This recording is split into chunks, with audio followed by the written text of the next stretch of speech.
Thanks, Alistair. I'm a bit excited actually to meet Alistair because I'm a sailor and I'm a bit excited about that. It's really good. I must say that I have bought a large amount of Alistair's product over my years, so yeah, it's really good.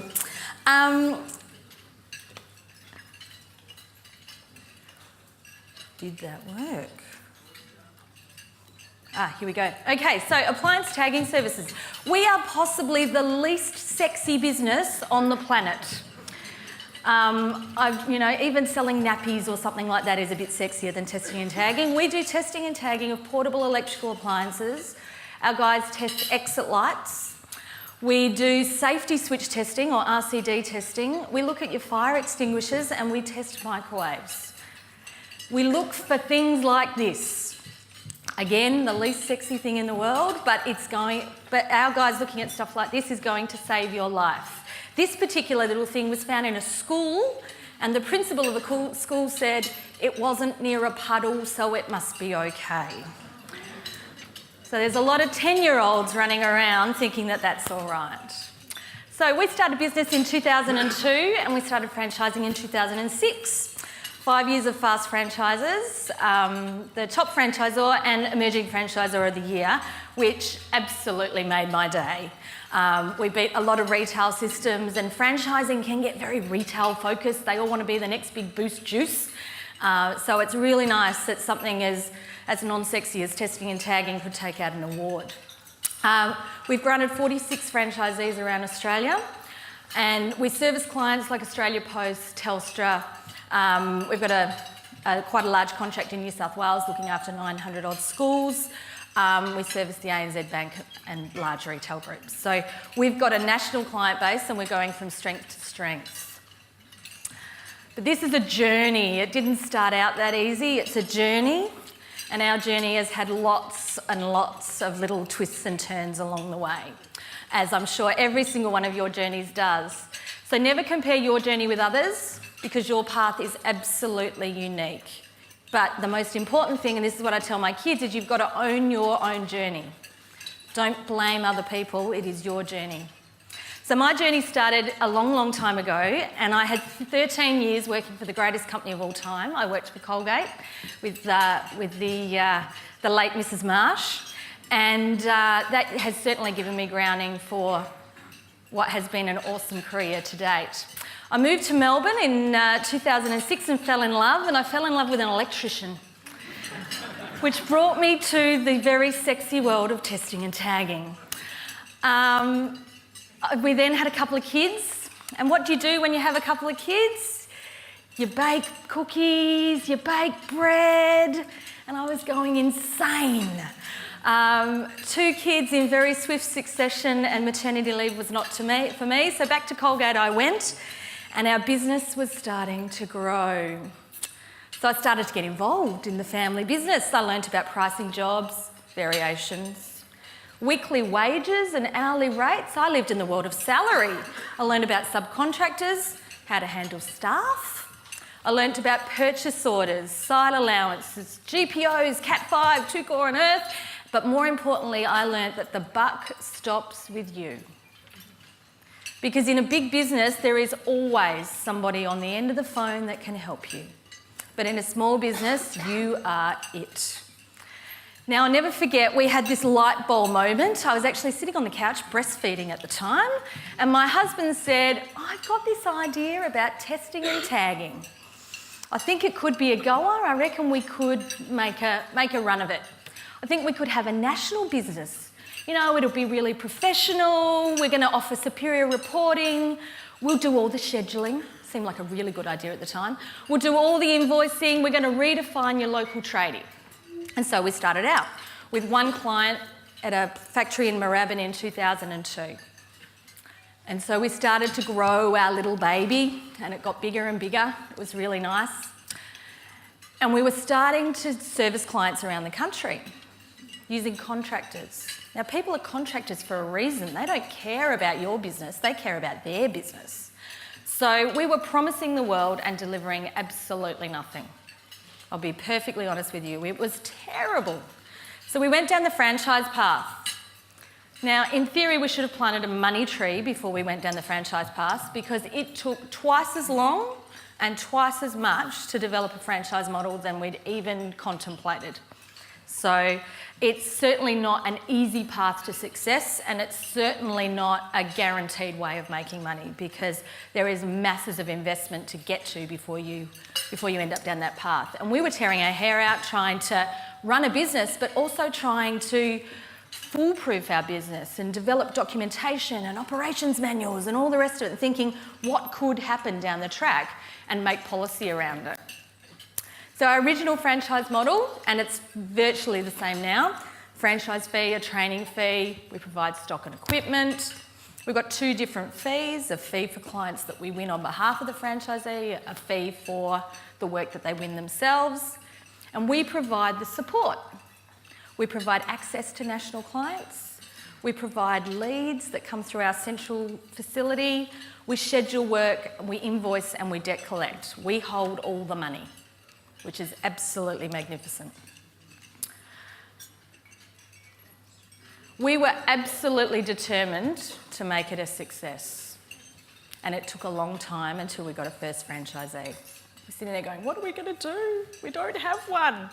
And then there came Rod, franchisee number one, and he's still with us. It's absolutely fantastic. Most patient man in the world, because things have changed a lot in the last 7 years.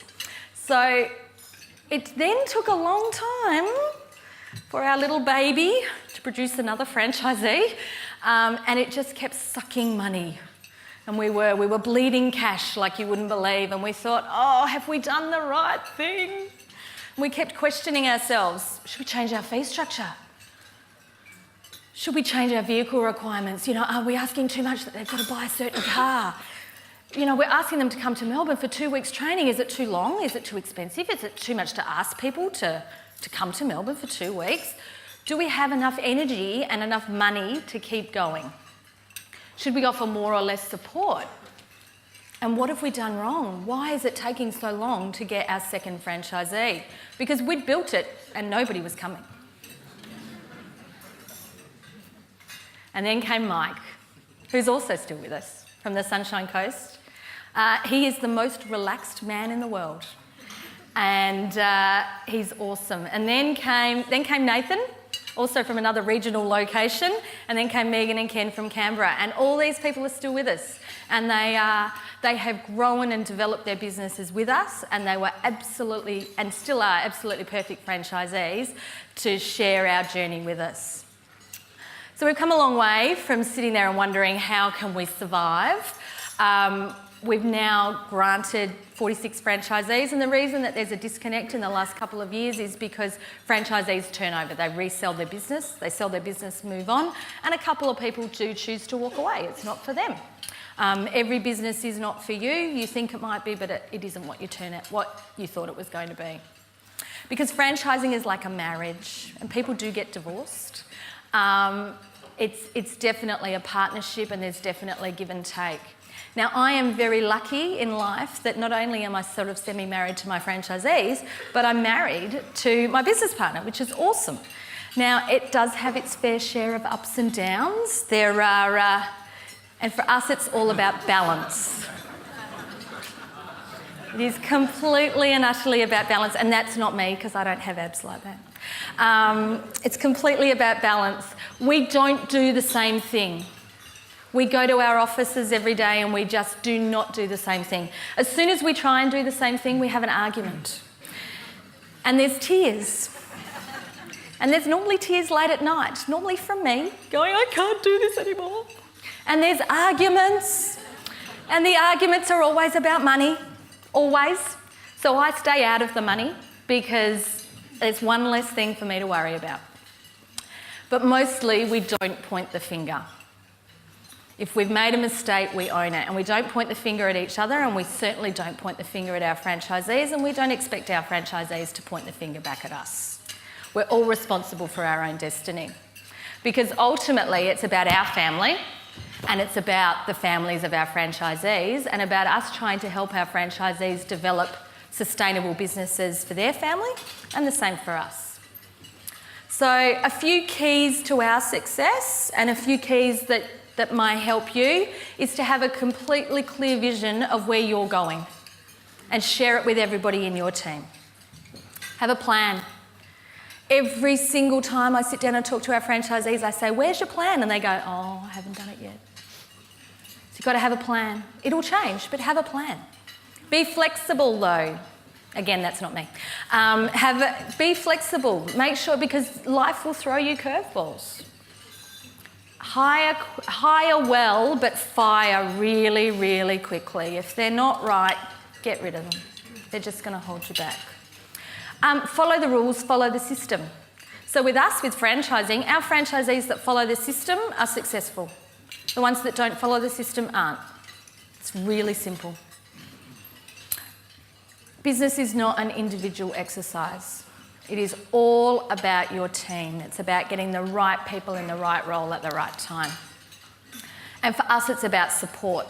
If we don't support our franchisees, there's no way they can be successful. And the more support we give them, the better they go.